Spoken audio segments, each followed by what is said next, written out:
Voilà ce frère qui est décédé dans les circonstances terribles. Et cette sœur, j'espère que elle va véritablement se repentir. Elle va véritablement se repentir et devenir une vraie chrétienne. Et si tu m'écoutes actuellement, je reprends. Tu vis dans l'adultère. C'est quoi l'adultère? Tu sors avec une femme qui n'est pas ta femme. Comment savoir que c'est une femme qui n'est pas ta femme?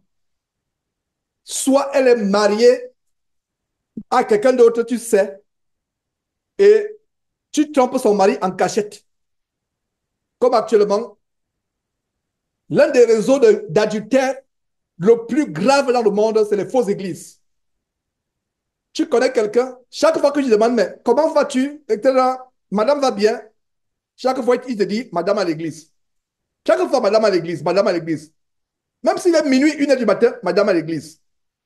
Et vous voyez les bagarres qui se passent où les gens d'un quartier à Douala sont partis saccager un pasteur parce que toutes les femmes du quartier dormaient là-bas. Et quand il y a, après investigation, qu'est-ce que vous allez vous rendre compte?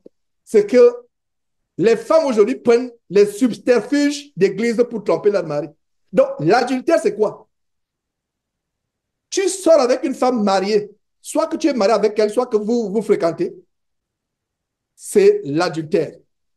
Tu sors avec une femme qui est divorcée.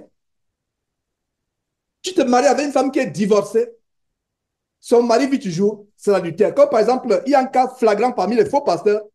Mamadou Karambiri, c'est un cas flagrant. Sa femme est morte, soit de mort naturelle, soit sacrifiée. Et qu'est-ce qui se passe? Il a pris pour femme la copine intime de sa femme qui est décédée, une fille d'Isabelle. La copine intime de sa femme qui est décédée, et sa copine intime de la femme décédée est la femme divorcée d'un célèbre neurologue, neurochirurgien burkinabé appelé professeur Cabré. Donc, la femme, le mari de la femme adultérée de Kalambiri vit toujours. C'est un médecin, c'est un chirurgien, neurochirurgien célèbre. Il vit toujours. Voilà un exemple d'adultère. Voilà un exemple d'adultère. Et c'est faux pasteur, un faux pasteur qui vous enseigne que vous pouvez vous marier, divorcer et vous remarier, il est dans l'adultère. J'ai dit ceci à Aminatou. Mon propre petit frère, même père, même mère, Simon-Pierre Biakolo Nama. Je ne sais pas s'il s'appelle Nama, je ne sais pas. Biakolo, Simon-Pierre. Je ne lui parle plus aujourd'hui parce que c'est lui chrétien. S'il n'était pas chrétien, je continue à lui parler. Mais je ne lui parle plus. Même lui dire bonjour, je ne lui dis plus bonjour. Parce qu'il dit qu'il est chrétien. Il est dans le ministère là-bas. Alors, comme tu es chrétien, la Bible dit que si un chrétien qui est chrétien ou qui se dit chrétien continue à faire les choses qui sont contraires à l'évangile de Christ, ne lui dis pas salut. Parce que celui qui lui dit salut contribue à ses mauvaises œuvres. Donc, mon propre petit frère, je sais qu'il disait à Minatou, sa femme l'a divorcé il y a quelques mois et il a mis une Angolaise dans la maison. Actuellement, tu es dans l'adultère. Tu es dans l'adultère. Avant, il disait, j'ai des problèmes financiers, je veux bien t'aider. Et en fait, je l'aidais. Nous devons aider les membres de nos familles. Je lui ai dit, je veux bien t'aider, mais ça me fait mal parce que je cautionne l'adultère. Je lui ai dit cela. Je cautionne. Il dit, non, je ne peux pas me séparer. Tu veux que je meure? Tu veux que toi, tu es marié là-bas? Toi, tu veux que moi, je vive? Tu veux que toi, moi, je reste célibataire jusqu'à la fin de mes jours? Non. Tu es marié, moi aussi, je suis marié. Tu as dit que je n'ai pas divorcé et je me suis marié. Je n'ai pas divorcé pour me remarier. Je n'ai pas épousé une femme divorcée. Je n'étais pas marié avant et je me suis remarié. Je lui ai dit cela. Je veux bien t'aider financièrement, mais je ne peux pas parce que j'aide, je contribue à l'adultère. J'aide financièrement l'adultère. Donc je lui ai dit, vous savez, je ne peux pas vous mentir, voir mon frère qui souffre, ça me fait mal. Mais à un moment, aimons Dieu plus que nos frères, nos enfants, même nos époux, épouses, aimons Dieu plus. Parce que je vous avoue, je vous confesse qu'à un moment, quand tu le vois souffrir, il me dit, oh, j'ai besoin, j'en vois. J'ai manifesté la largesse, beaucoup de largesse en son égard. Mais à un moment, j'espère il pourra comprendre cela. Je dis non, il y avait une gêne toujours là, il y avait une gêne. Je confesse. Il y avait une gêne. Après, j'ai dit non.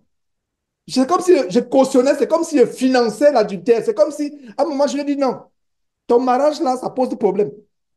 Enfin, ton concubinage là. Parce que lui ne pense pas qu'il est dans l'adultère. Et c'est ce que la plupart des pasteurs enseignent aujourd'hui. C'est ce qu'on enseigne dans le ministère de la voix. Et il y a des gens divorcés dans le ministère de la voix 1000 fois et remariés 1000 fois. Il y a d'autres qui sont même polygames dans le ministère de la voix. Divorcés. Il y a des polygames. Et donc, pour moi, je lui ai fait comprendre que si tu es dans cette... Il n'y a pas de... Parce que tu dis que tu es chrétien. Maintenant, si mon frère était musulman, il n'y a pas de problème. Parce qu'il n'est pas chrétien, n'est-ce pas? Est-ce que vous comprenez la nuance? Parce que la Bible ne dit pas de cesser de saluer les non-chrétiens parce qu'ils continuent à vivre dans le péché. Non. La Bible dit ça pour quelqu'un qui se dit chrétien. Donc, si vous avez un parent dans votre famille, vous avez votre beau-frère, votre belle-sœur, votre grand frère, votre petit frère, votre oncle, votre tante, même votre parent qui vit dans le péché, qui se dit chrétien, même si c'est votre mère, non, ne saluez pas. Regardez, à ce point, nous devons être rigoureux. Si la personne ne dit pas si la personne dit que non, je ne suis pas chrétien, moi, votre Christ, là, ok, là, c'est différent. Mais si la personne dit que je suis chrétien, je suis chrétienne, et tu continues à vivre dans la dureté comme mon propre petit frère, il n'y a plus rien. Il appelle, là, je ne réponds pas. Il appelle. Je lui ai expliqué. Parce que quand j'ai voulu lui dire que tu vis dans le péché et que tu peux mourir dans le péché, et ce qui est mal, c'est que beaucoup vont se retrouver en enfer sans le savoir. Je ne sais pas si j'ai bien compris Aminatou. Quand Aminatou conversait avec Charles qui est décédé, Charles lui disait que lui, il a l'assurance qu'il est là au ciel. Mais étant dans l'adultère, dans le péché, la seule assurance que nous irons au ciel, c'est que nous sommes dans,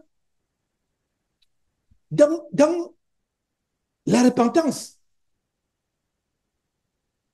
Dans la repentance.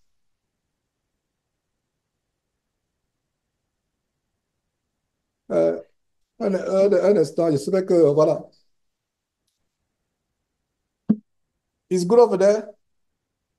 OK, OK. Donc, il y a que les gens qui vont venir faire des travaux suite à l'ouragan qui a fait quelques dévastations là. Voilà. J'espère que vous n'avez pas été perturbé par ça. Donc, il y a quelqu'un qui connaît. Voilà. Donc, on peut continuer. Donc, mes frères, ce que je voulais vous dire, c'est que, oh là là, le péché est l'ennemi numéro un de l'homme. Nous devons tout faire. Beaucoup parmi nous aujourd'hui, beaucoup parmi nous, actuellement là, nous ne sommes pas véritablement convaincus. Ne pensez pas comme je vis avec, je suis avec les frères, Georges et les autres dimanches. Oh, je suis sur le chemin du ciel. Non. Je peux dire oui et non. Oui, mais si vous n'êtes pas rigoureux, ferme vis-à-vis du péché, vous pouvez être là, faire les figurants et vous retrouver en enfer. Le sujet du mariage et du remariage, c'est un des très grands problèmes, un des très grands fléaux dans les communautés chrétiennes ou pseudo-chrétiennes. Qu'est-ce qu'on entend par pseudo-chrétienne? Les milieux où les chrétiens pensent qu'ils sont véritablement chrétiens, mais ils sont éloignés de la volonté de Dieu. C'est un problème tellement grave. C'est un problème... Déjà, l'un des plans de Satan dans cette fin de temps, c'est de rendre le mariage banal. C'est de rendre le mariage quelque chose. Vous pouvez vous marier et divorcer marié 1000 fois, divorcé 1000 fois, il n'y a pas de problème. Tel n'est pas le cas dans le plan de Dieu. Tel n'est pas dans le cas dans le plan de Dieu. Dieu n'a pas établi le mariage pour qu'il soit dissous. Même le divorce est quelque chose de tellement grave. Tellement grave. Les pharisiens ont voulu prendre le Seigneur Jésus au piège sur la question du mariage en disant voici ce que Moïse a déclaré. Qu'est-ce que toi tu en dis? Il a dit, c'est à cause de votre mauvais cœur que Moïse a établi cette possibilité même de divorcer. Un autre mot pour divorce, c'est répudiation. On dit, il a divorcé de son épouse ou alors il a été répudié ou elle a été répudiée. Commençons par un très bon verset. C'est un verset qui a un mot fort par rapport au divorce. C'est le dernier livre de l'Ancien Testament. Le tout dernier livre de l'Ancien Testament. Zacharie, Malachie chapitre 2. Lisons le verset 16. Verset 16. Malachie chapitre 2, verset 16. Notez ce verset qui vous montre à quel point Dieu a en horreur le divorce ou répudiation. Alors, le verset dit quoi? Verset 16. Car et c'est l'Éternel qui parle ici, je hais la répudiation. Soulignez ou encerclez hais. Hais, c'est un mot fort. Je hais la répudiation, dit l'Éternel. Le Dieu d'Israël est celui qui couvre de violence son vêtement, dit l'Éternel des armées.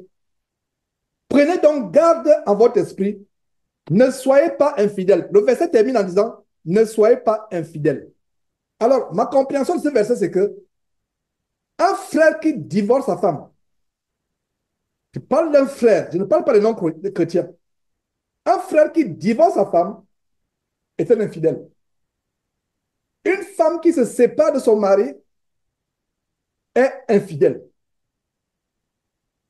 Il n'y a pas de raison pour laquelle on doit divorcer.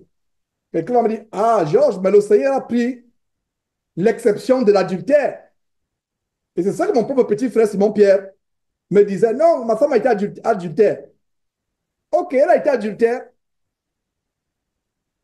Ça veut dire qu'elle est infidèle. Mais que dit 1 Corinthiens chapitre 7?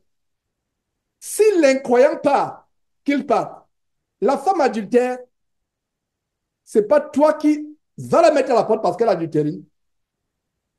C'est elle qui doit, parce que c'est elle qui est infidèle, elle va partir.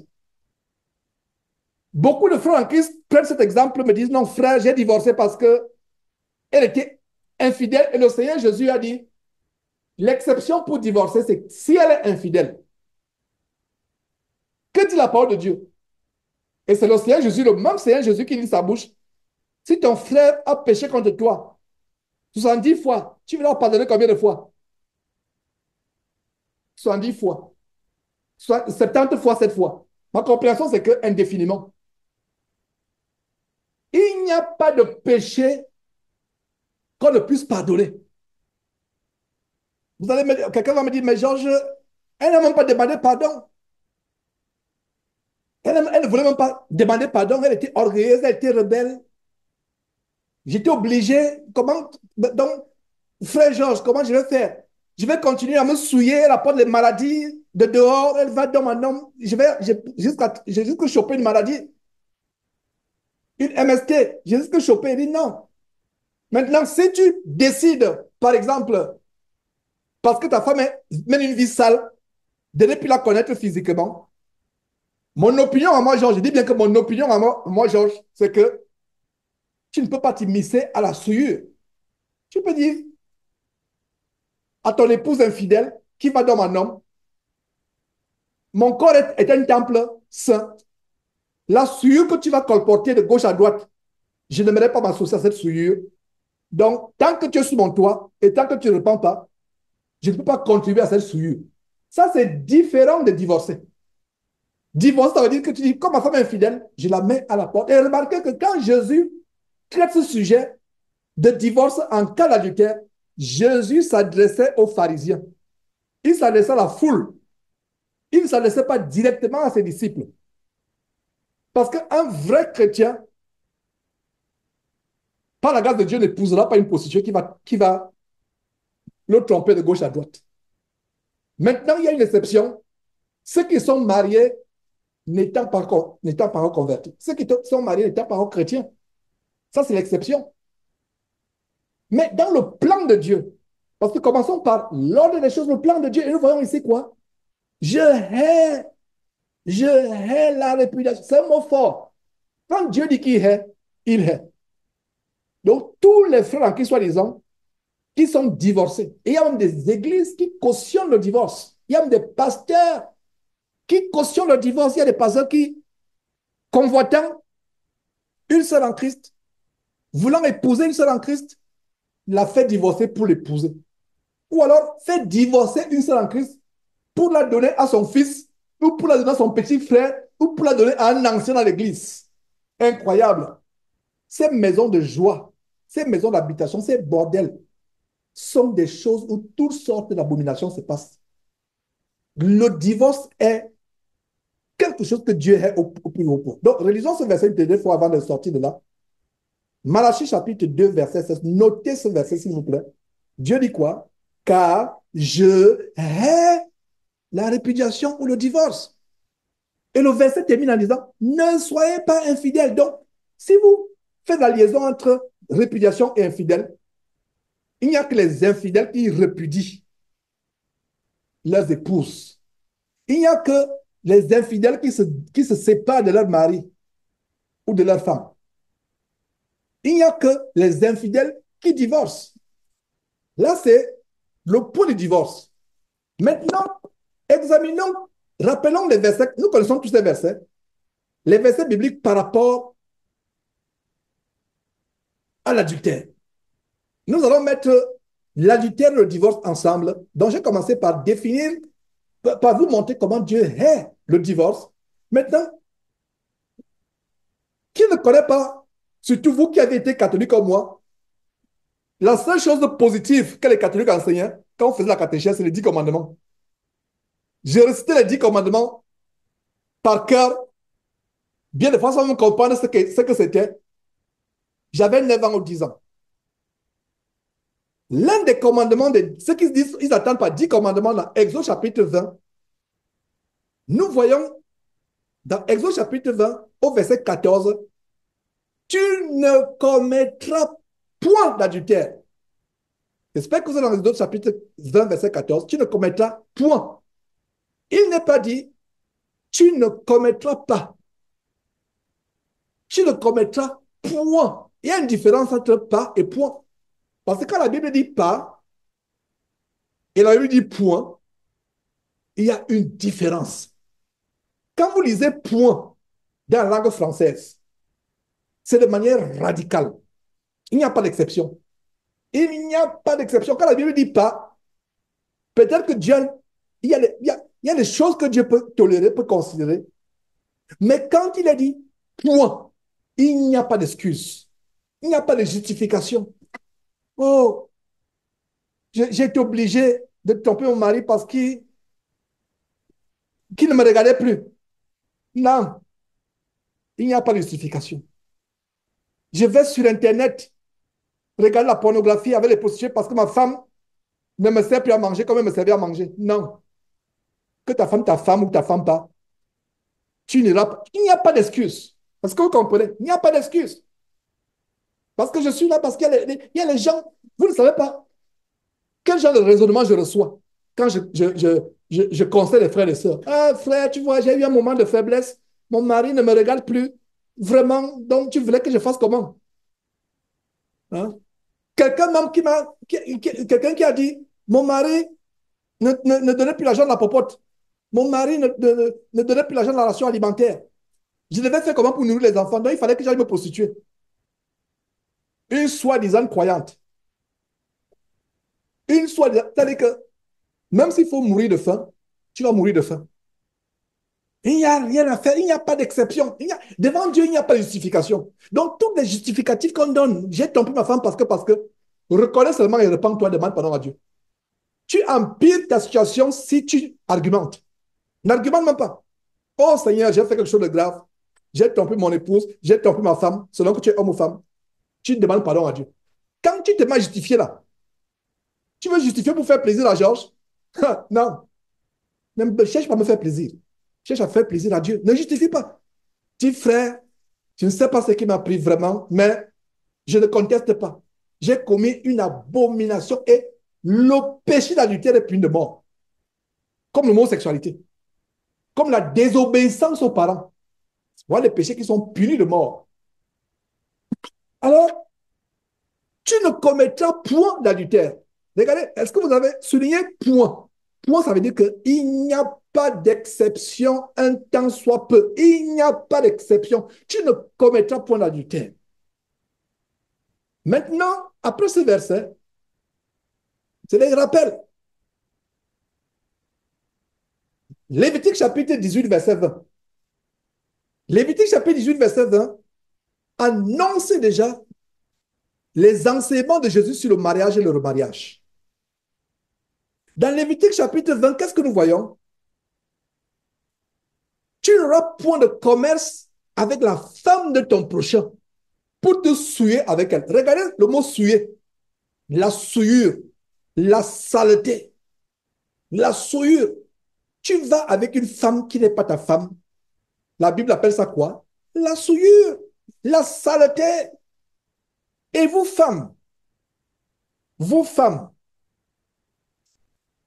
regardez ce qui se passe. J'ai, par la grâce de Dieu, plusieurs filles. Quand je les fais asseoir pour les enseigner, des fois, elles sont choquées. Je ne les scandalise pas. Je fais l'effort de ne pas les scandaliser. Mais je parle de manière crue. En utilisant un langage, bien entendu, approprié, pas un langage malsain. L'autre jour, je leur disais ceci. Ne pensez pas que vous pouvez être comme un homme. J'ai pris un exemple. Qu'est-ce qui se passe? Un homme,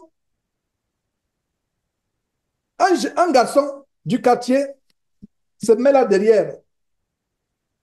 Un garçon du quartier se met là derrière, se met à se soulager, je vais dire, se met à vider sa vessie. On va dire, mais that's disgusting. On va dire qu'il est mal élevé, il est. Mais toi, jeune fille, va faire comme ce garçon. Ce ne sera plus on ne dira plus disgusting. Les gens vont dire shocking. Est-ce que vous voyez un peu? Le standard de la sueur de la femme n'est pas le même que la sueur de l'homme. Tous la sueur. Mais je vais vous dire que pour la femme encore, c'est plus grave. Pour la femme, c'est plus grave. Je vous donne, c'est comme ça que j'enseigne mes filles. Et ma prière, c'est qu'elles ne se détournent pas. Parce que bien des fois, tu pensais toute la Bible à tes enfants. Malgré ça, ils vont prendre leur voie. C'est comme la parabole du semeur. La semence, il y a une semence que les oiseaux du ciel viennent prendre. Il y a une semence où il n'y a pas de racines. Mais non, faire notre part en tant que parents. Donc, je leur dis que la femme n'est pas comme un homme. L'intimité de la femme a un prix plus élevé que celui de l'homme. Un homme peut se mettre debout, comme j'ai dit, il se met debout, il va là, il se soulage, il va vite sa vessie. On dit que mais cet enfant est mal élevé, comment il peut se faire publiquement? Mais toi, une adolescente, fais-le. Oh là là, on va dire qu'elle est devenue folle. Oh, même les chrétiens, ce serait un scandale. Où je vais en venir? La femme, de manière anatomique, je pense que la plupart des personnes, même les enfants qui nous suivent actuellement, on fait un peu l'anatomie. Je ne parle pas de la pornographie qu'on enseigne de plus en plus en France, aux États-Unis, au Canada, aux enfants. Je parle de l'anatomie normale. Et quand un enfant est un adolescent, une fille est une adolescente, il faut qu'on lui enseigne, enfin, même son hygiène corporelle. Comment, et ça, c'est le travail des mamans. C'est-à-dire qu'on enseigne à la fille comment prendre soin de son corps, comment prendre soin de son corps, etc., etc.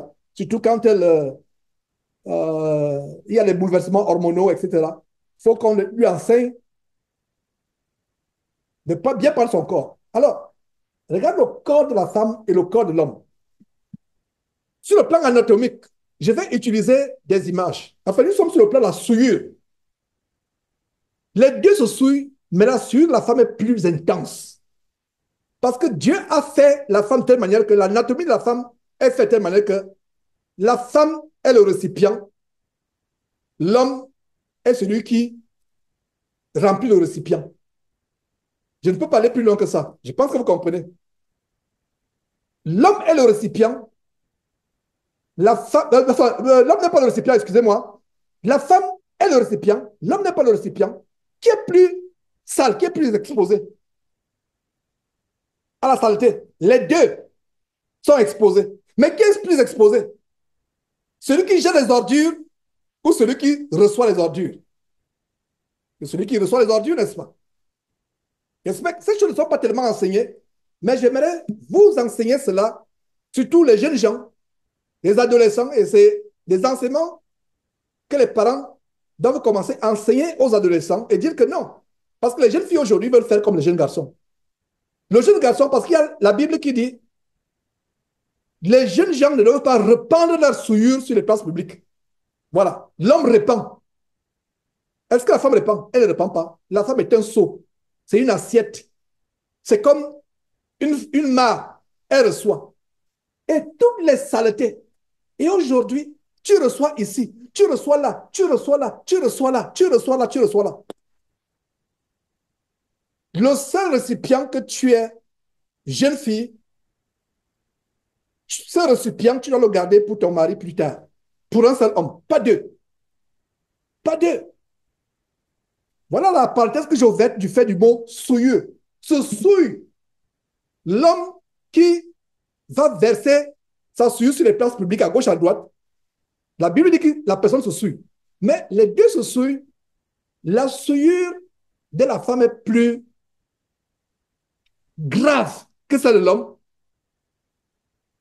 C'est pour cela que Dieu, dans sa bonté, dans son intelligence infinie, dans sa grâce, a permis aux femmes d'avoir la possibilité de se nettoyer une fois par mois. Vous comprenez maintenant pourquoi ce mystère? Voilà une raison de ce mystère, parce que la femme reçoit la souillure.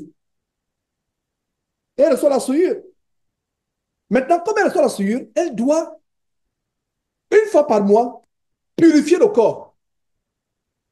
C'est une abomination, j'ouvre une parenthèse, ce n'est même pas à moi de vous dire cela. Dommage que il n'y a pas vraiment de femmes âgées parmi nous qui peuvent enseigner aux femmes qui ne peuvent pas enseigner, c'est-à-dire donner des conseils. Il y a une abomination aujourd'hui. Les femmes s'éjectent pour que la souillure qui doit sortir chaque fois par mois ne sorte plus. Ça, c'est incroyable. Dieu a fait que cette souillure que la femme emmagasine, tout ce qui se passe de manière hormonale, etc., tout ce qu'elle reçoit, Dieu, dans sa bonté, a fait en sorte qu'une fois par mois, ça sorte. Mais aujourd'hui, de plus en plus, qu'est-ce qu'on voit? Il y a des procédés, que ce soit des serviettes, qui retiennent tout à l'intérieur. Pire encore, il y a des injections, il y a des comprimés. Voilà l'abomination qui se passe à Paris, les Jeux Olympiques. Ces femmes athlètes, parce que quand tu es indisposé, tu ne peux pas compétir, courir. Comme la noire américaine, Silas ou Silas, etc., qui est vraiment tourmentée par les démons, qui a je ne sais pas quoi. Il y a un pressing, il y a un pressing dans le quartier où de temps en temps, je vais mettre les chemises. Et je l'ai vu, c'est un pressing, elle est carrément en grand caractère. J'ai dit à la personne, c'est la propriétaire du pressing. je savais, c'était l'ironie. Elle a un grand caractère carrément idolâtrie. Alors pour moi, j'ai pensé à dire à la propriétaire, si vous n'enlevez pas cette photo, je ne vais plus rentrer dans cette pressing. Bon, je me dis, non, ça c'est trop rigoureux, ça c'est trop rigoureux. Je me suis parlé à moi, je me dis, non, Georges, je me parle à moi, je me dis, non, Georges, ça c'est trop rigoureux, laisse continuer. C'est le seul, il y a un autre pressing là, mais il n'a pas bien les chemises. Comme c'est le seul pressing qui fait du bon travail, ne soit pas. Donc, regardez comment je me parle à moi-même. À un moment, j'ai pensé à lui dire que non, si tu n'enlèves pas, ça, moi, je ne vais plus entrer dans ce magasin. Enlève-moi cette idolâtrie. Après, j'ai dit non. Laisse-les bien faire ce que tu veux faire. Mets tes chemises, donne ces chemises à laver et ressort. Donc, bref. Donc, c'est pas ces femmes qui compétissent. Est-ce que vous savez quand on leur donne des comprimés, on injecte pour que ça ne sorte pas? Et il y a de plus en plus de femmes aujourd'hui. J'espère que toi, ma soeur qui me suit, tu n'as jamais pensé à ça ou tu ne le fais pas. Parce que quand tu prends les comprimés, il y a des sœurs qui...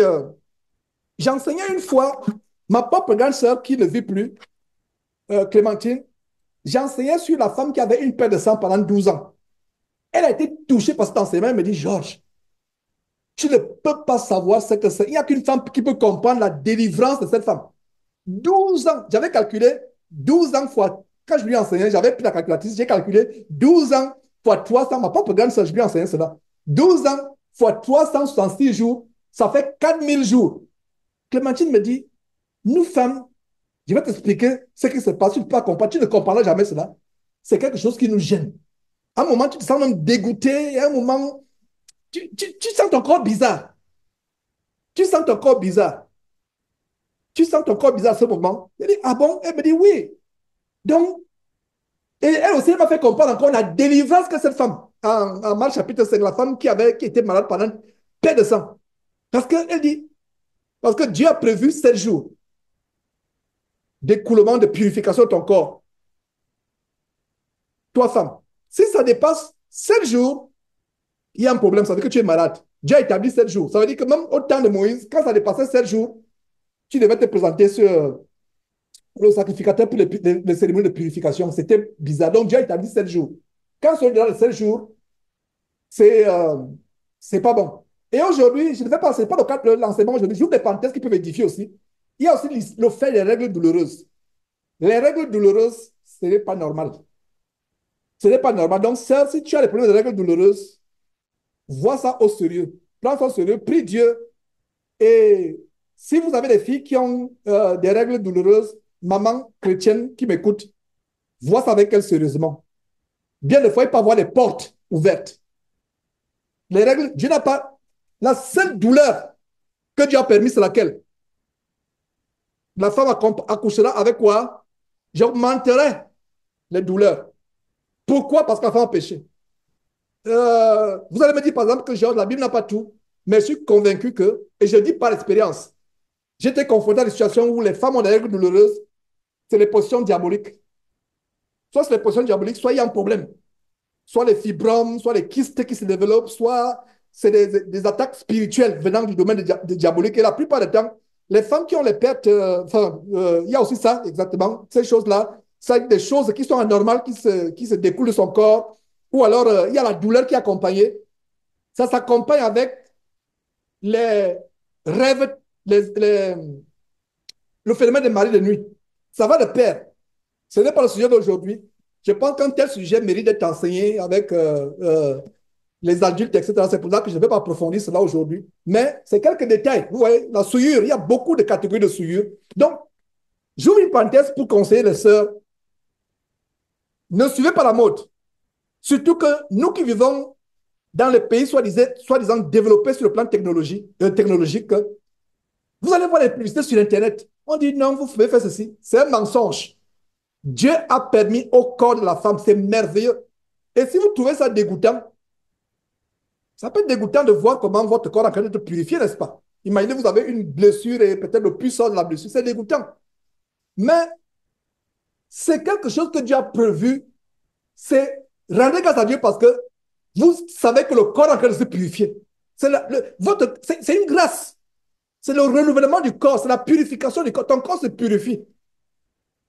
Ça peut être dégoûtant, surtout il y a des gens qui n'aiment pas voir le sang. Il y a des gens, je connais une sœur avec Nussia Houston, elle voulait tellement faire la médecine. Elle disait, mais toi, tu as des problèmes. Toi, même une goutte de sang, tu ne veux pas voir le sang. Tu es sûr que tu fais la médecine? Tu es sûr? Finalement, elle n'a pas fait la médecine.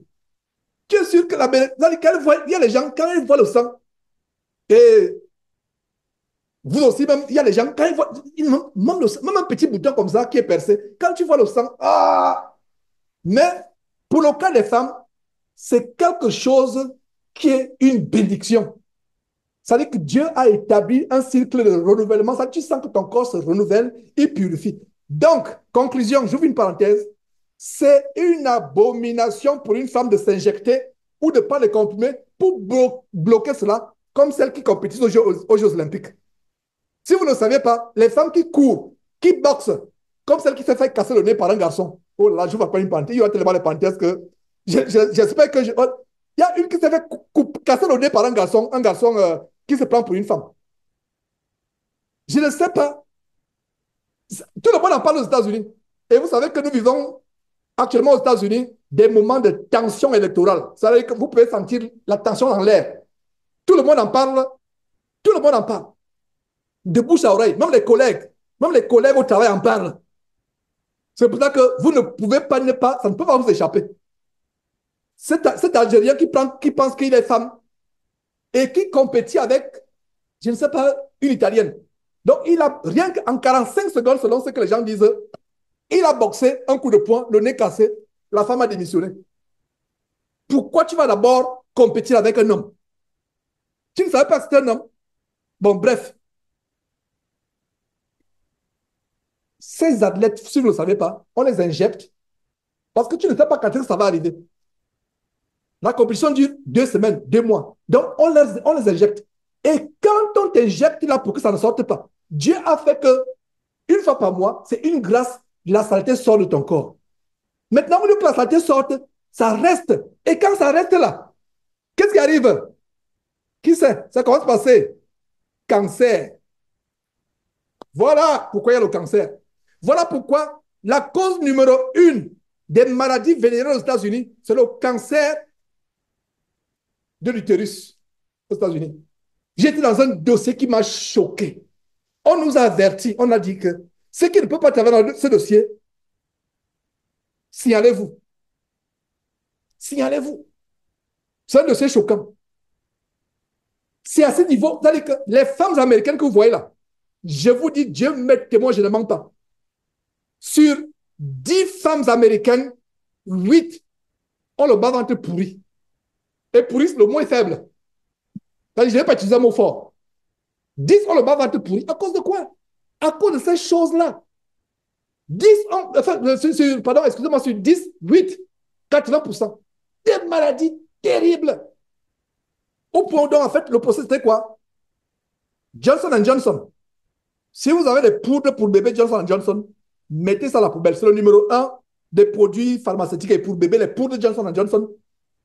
Mettez ça à la poubelle. Alors, Johnson Johnson faisait des toiles qui étaient en silicone et qu'on devait, les femmes à qui on devait arracher le bas-ventre, une partie du bas-ventre, donc on devait coudre ça donc c'était le dossier. Pendant des mois et des mois, donc nous étions en train de travailler sur ce dossier. C'était un grand procès ici aux États-Unis. Donc, on m'a mis dans ce dossier-là, je travaille sur ce dossier. Vous voyez les femmes là bien habillées. Elle passe là, elle met son parfum avec ses cheveux, etc., qui viennent de l'Inde ou peu importe. Vous pensez qu'elle est normale, alors que c'est une pourriture ambulante. À cause de quoi? À cause justement de ces choses. Le cancer pour les femmes, numéro 1, c'est les parties du bas-ventre. Donc, je ne sais pas si édifier quelqu'un, parce que nous avons des enfants, nos filles doivent savoir cela, comme les miennes qui sont en face de moi, qui m'écoutent. Au moment où elles atteignent l'âge que le corps a train de se purifier, ne bloquez pas, ne prenez pas les comprimés. Et comme mes enfants, elles n'aiment pas le sang. Non, elles n'aiment même pas le sang. Dès qu'elles voient le sang, il y a une que Rebecca fait la cuisine, elle s'est coupée. Oh là là, c'était la fin du monde. Je n'avais pas de mots pour la consoler.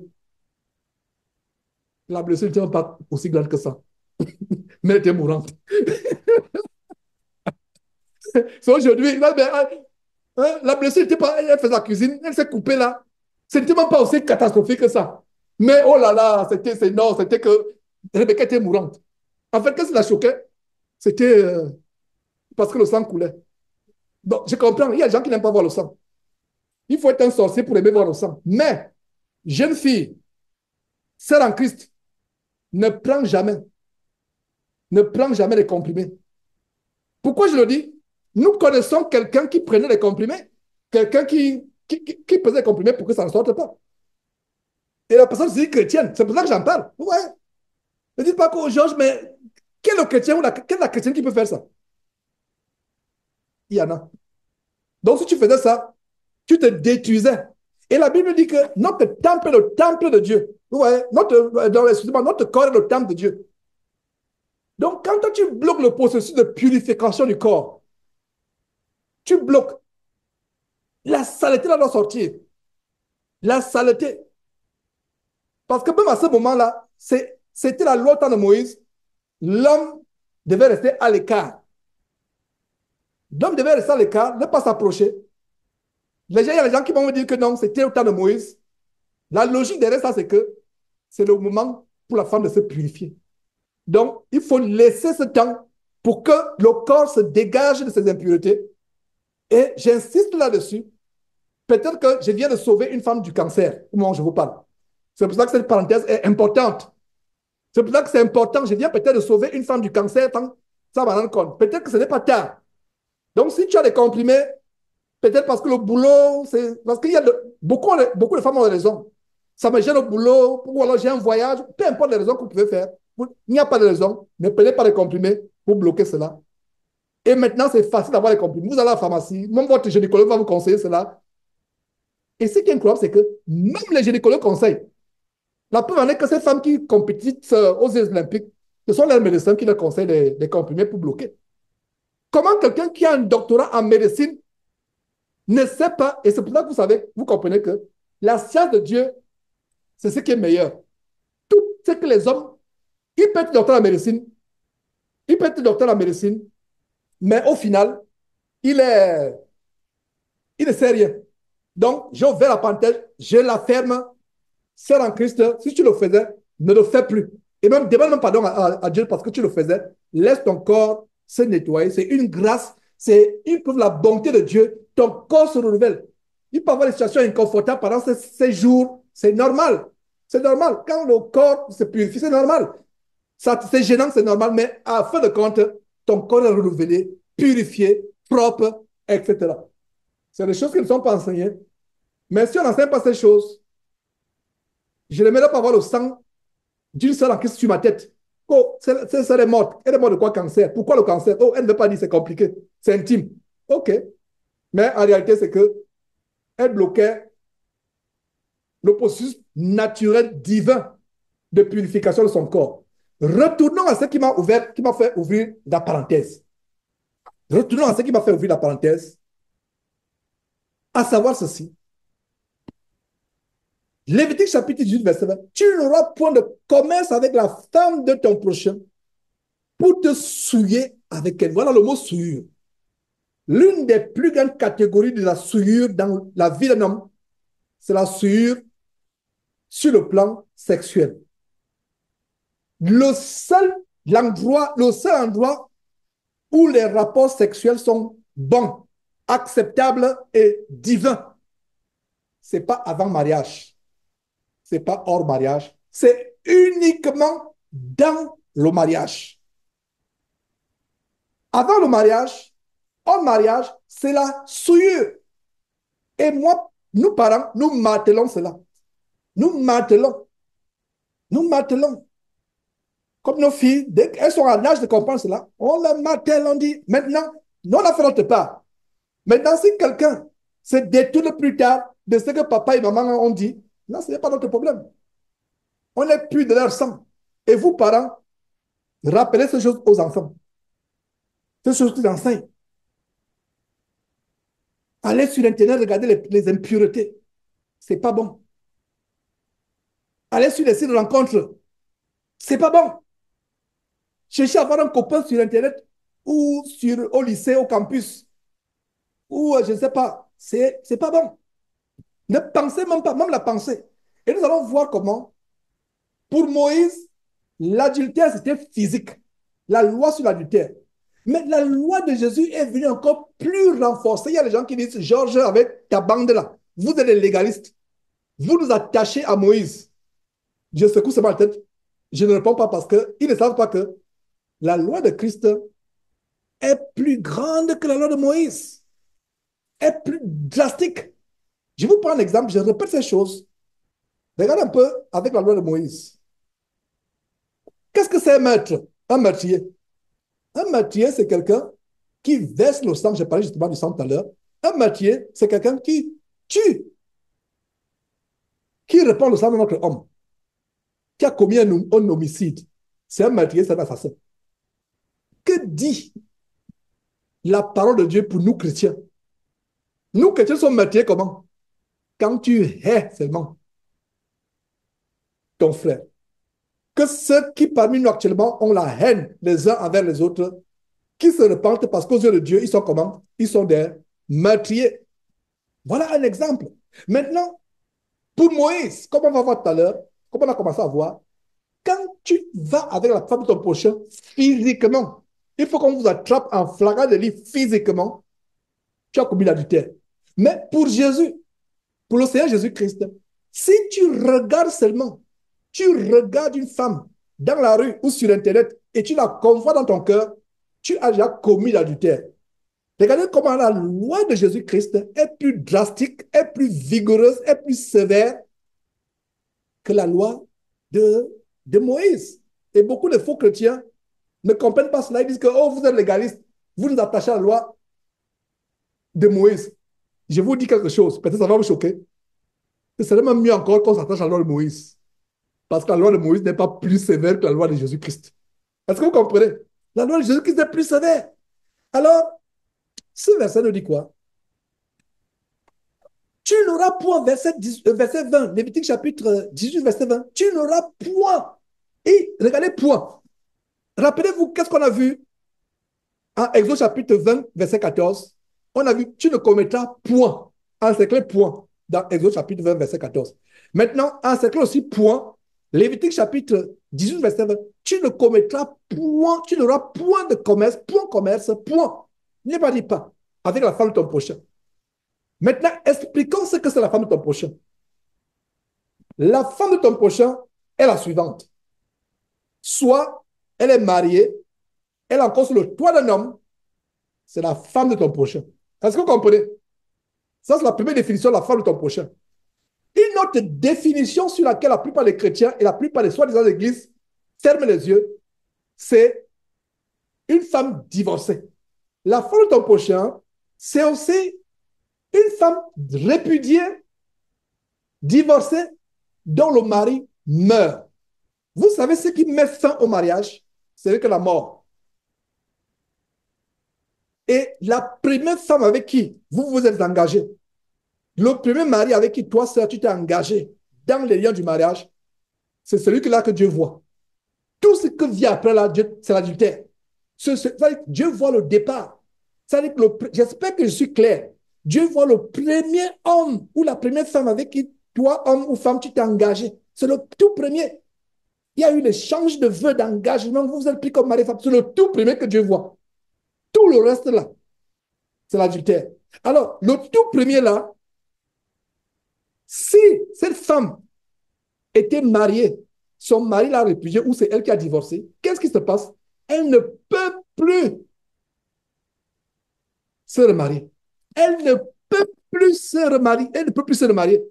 Et si toi, tu la convoites, même par la pensée, même physiquement, rien que par la pensée, tu as commis l'adultère parce que tu as pris la femme de ton prochain. Tu vas me dire, mais Georges, elle est divorcée. Oui, elle est divorcée, mais son mari est toujours là. Parce que si son mari devient un vrai chrétien, si la femme qui est divorcée devient une vraie chrétienne, quelle sera la première réaction? Demander pardon à Dieu pour le divorce, n'est-ce pas? Et se réconcilier. Maintenant, il supposait qu'il se réconcilie. Toi, tu es déjà dans le mariage avec elle. Est-ce que vous voyez un peu? Parce que tant qu'on est vivant, il y a possibilité de se repentir. Un couple qui a divorcé, et ils ont divorcé pourquoi? Soit ils n'étaient pas chrétiens, soit ils étaient les faux chrétiens, c'est-à-dire les chrétiens infidèles, comme on a lu tout à l'heure, en Malachie chapitre 2, verset 16. Parce qu'un vrai chrétien ne divorce pas. Une vraie chrétienne ne divorce pas. Maintenant, si on divorce, c'est parce qu'on est infidèle, on n'est pas chrétien, on est un faux chrétien. Mais à supposer maintenant qu'on devienne un vrai chrétien, l'homme qui s'est séparé de sa femme, qui devient un chrétien, qui a divorcé sa femme, il devient chrétien. La première chose, c'est oh mon Dieu, qu'ai-je fait? J'ai détruit ma vie. J'ai détruit la vie de mes enfants. J'ai détruit mon mariage parce que je ne savais pas cette parole. Maintenant que je connais ces paroles, oh Dieu, pardonne-moi. Maintenant, je vais courir vers ma femme que j'avais répudiée pour lui demander pardon et la reprendre. En allant la reprendre, le voisin qui regardait ta femme depuis longtemps n'attendait que le divorce et l'a prise. Est-ce que vous voyez? Est-ce que vous comprenez la logique pour laquelle Dieu voudrait que quand on est divorcé, on reste comme cela? Parce que vous pouvez vous réconcilier plus tard. Est-ce que nous sommes ensemble? Est-ce qu'on comprend très bien? Parce que moi, je comprends ces choses, c'est tellement clair dans ma tête. Mais j'aimerais que nous tous, parce qu'il y a certains qui sont lents à comprendre. La raison pour laquelle on doit rester célibataire sans même plus penser à un homme, à une femme, c'est parce qu'il y a une possibilité de se réconcilier. Il y a une possibilité. Et qu'est-ce qui donne libre cours à cette possibilité? La repentance. Imagine que toi, seul en Christ, tu avais un mari incroyant qui t'a répudié. Il est parti. Ce mari, dès qu'il connaît Dieu, s'il est véritablement repenti, il a demandé pardon à Dieu. Vous savez que la première chose que ce mari qui t'a répudié va faire, la première chose, il va courir vers toi. Et en courant vers toi, il trouve que tu es maintenant avec Atangada. Ou tu es maintenant avec Kumba.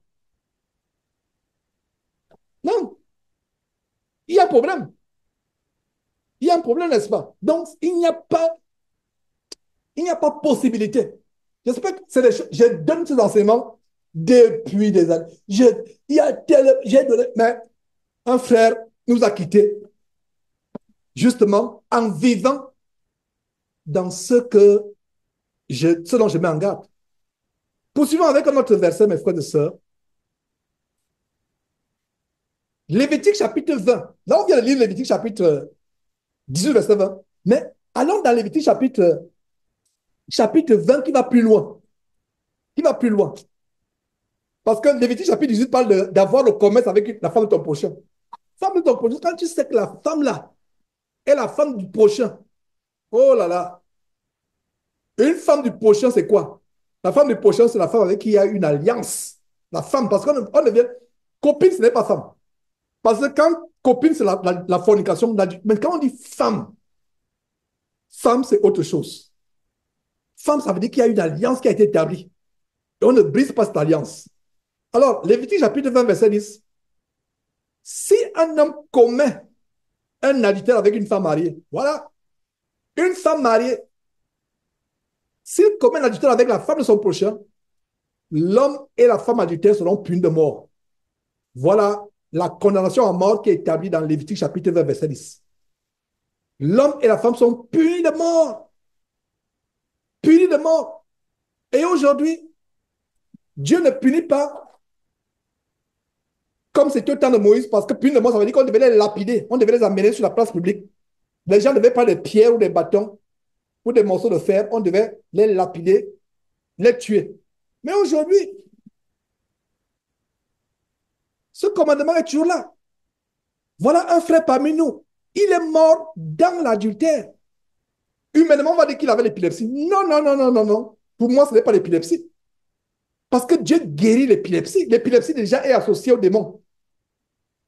Pour ceux qui ne savent pas, l'épilepsie est associée à la possession diabolique. Quand vous voyez quelqu'un en transe, il fait des convulsions. Non, c'est les démons. Et ces démons ne peuvent pas partir si vous n'êtes pas en communion avec Dieu. Je reprends, l'épilepsie est la manifestation des démons qui vous amène à être en transe. Et les démons aiment le péché. Vous savez ce qui fait la force de Satan et la force des démons dans la vie d'un homme, c'est le péché. Je viens de vous donner une grande révélation ou de vous redonner. Je reprends, je reprends. Qu'est-ce qui fait la force de Satan dans la vie d'un homme? C'est le péché. Délivre-toi du péché, Satan n'a aucun pouvoir sur ta vie. Il ne peut plus te tuer. Il ne peut plus te posséder. Il ne peut plus te tuer, sauf si Dieu ne permet. Mais de lui-même, il ne peut plus. Il n'a aucun pouvoir sur toi. Sois délivré du péché, Satan n'a pas de pouvoir sur toi. Mais si tu es encore sous l'emprise du péché, ça veut dire que si tu es sous l'emprise des démons, tels que les démons d'épilepsie. J'espère que vous comprenez cela. Alors, regardez ce verset, Lévitique chapitre 20, verset 10. Si un homme commet l'adultère avec une femme mariée, donc, commet l'adultère avec une femme mariée, s'il commet un adultère avec la femme de son prochain, l'homme et la femme adultère seront punis de mort. Les deux sont punis de mort.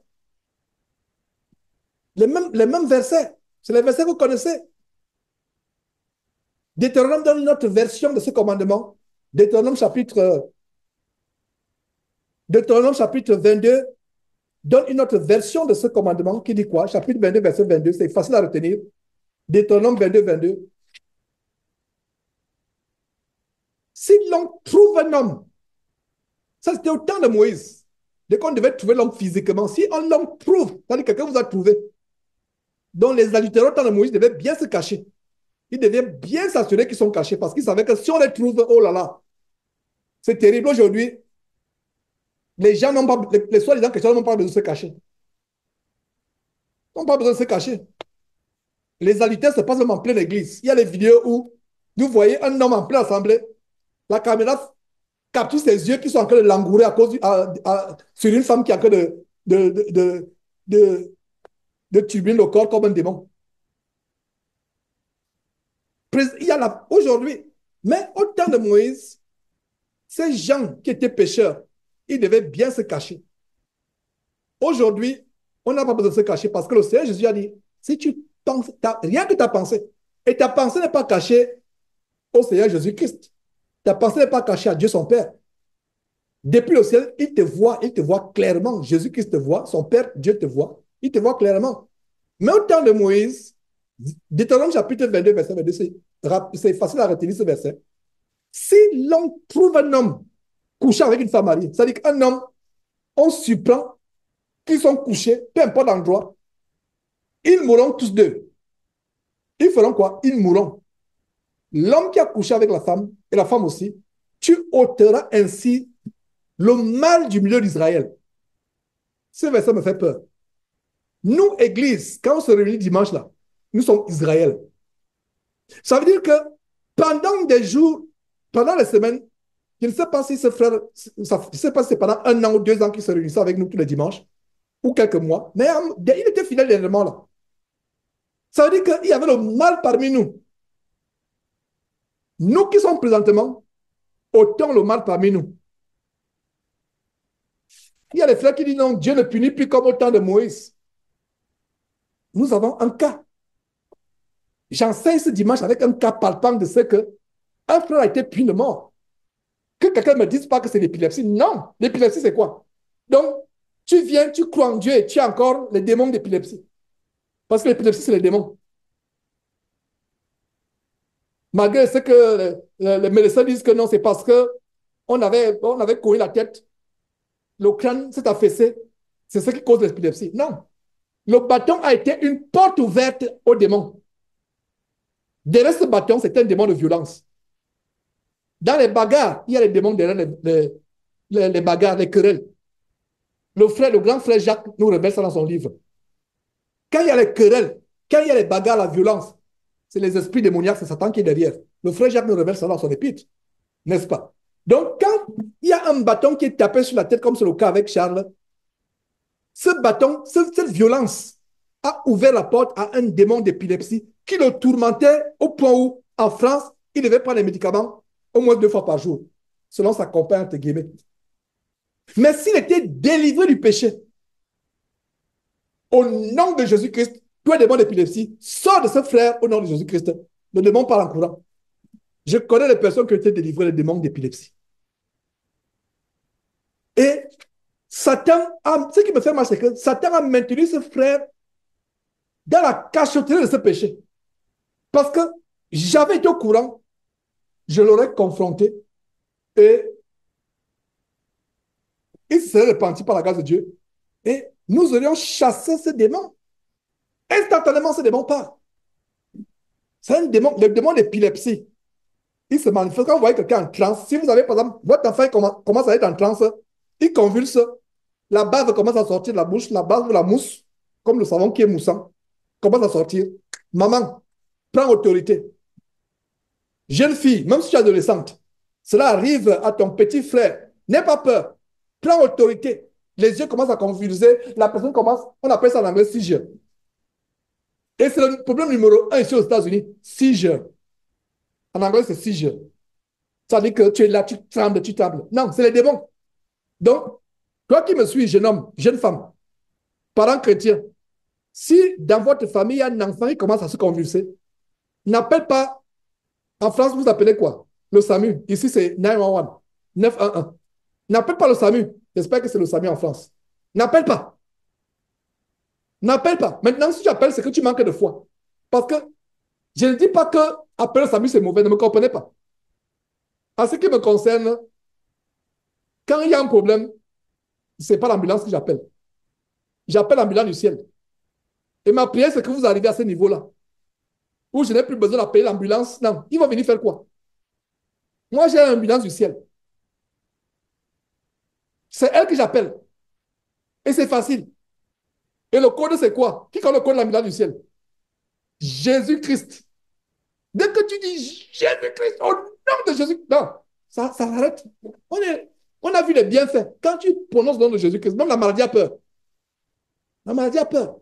Maintenant, si tu manques de foi, appelle le SAMU si tu manques de foi. Mais il y a les choses pour lesquelles tu peux appeler le SAMU ou composer 911. C'est 6 heures. L'enfant est malade ou l'enfant a la fièvre. OK, si tu manques de foi, va à la pharmacie, achète les comprimés. Si tu manques de foi. Il ne faut pas que les gens disent que Georges interdit que les gens aillent à l'hôpital. Ce n'est pas ce que j'ai dit. Même le Seigneur Jésus a dit, qu'il te soit fait selon quoi? La foi. Est-ce que j'aimerais que vous me compreniez? Parce qu'il ne faut pas que j'ai le sang de quelqu'un sur ma main. Oh, Georges avait dit que quand on est malade, on ne va pas à l'hôpital. Ça dépend de ta foi. Si ta foi n'est pas grande, appelle l'ambulance. Mais il y a certaines personnes qui sont arrivées au point où ils savent que l'ambulance, là, l'ambulance que nous appelons, c'est l'ambulance du ciel. Mais il y a des situations où, s'il vous plaît, vous voyez votre enfant en train de convulser, votre époux, votre épouse, votre enfant en train de convulser, votre père, votre mère, l'amour sort, les yeux sont tournés convulsés là. Première chose, au nom de Jésus-Christ, démon, tu pars. Tu parles de ce corps maintenant au nom de Jésus-Christ. Tu n'as pas de pouvoir. Tu parles de ce corps. Démon, pars. Tu parles de ce corps. Tu n'as pas d'autorité au nom de Jésus-Christ. Je t'ordonne de partir de ce corps. Tu parles de ce corps au nom de Jésus-Christ. Voilà l'autorité que nous devons avoir. Avec foi, avec autorité, il aura peur, il va partir. Les démons savent reconnaître l'autorité et le courage. Les démons savent aussi reconnaître la peur et la timidité. Il y a des fois, tu dis au nom de Jésus-Christ, mais tu trembles. Au nom de Jésus, au nom de Jésus-Christ. Non, il faut l'assurance. Tu sais ce que c'est, tu sais le pouvoir. Regardez un peu ces criminels, ces terroristes. Quand il a sa bombe là, il pense être l'homme le plus fort du monde quand il a son fusil. Je n'ai jamais vu un bandit, un criminel, un terroriste avoir un fusil et trembler. Et trembler. Tu trembles avec le fusil là. Mais regardez ce que nous avons. Il n'y a aucune bombe, aucun nom sur Terre, aucune bombe, aucune arme sur Terre qui peut être le 1 milliardième de la puissance qui se dégage au nom de Jésus-Christ. Donc, quand tu sais, tu es conscient de la puissance qui se dégage au nom de Jésus-Christ, oh là là, tu n'as pas peur. Donc, j'ouvre une parenthèse en disant que l'épilepsie, c'est un démon. Il y a des maladies qu'on ne soigne pas à l'hôpital. Les comprimés qu'on donne là, c'est pour calmer. Et tu es maintenant esclave des comprimés toute ta vie. Oh, frère, tu es esclave. Voilà, il était esclave des comprimés.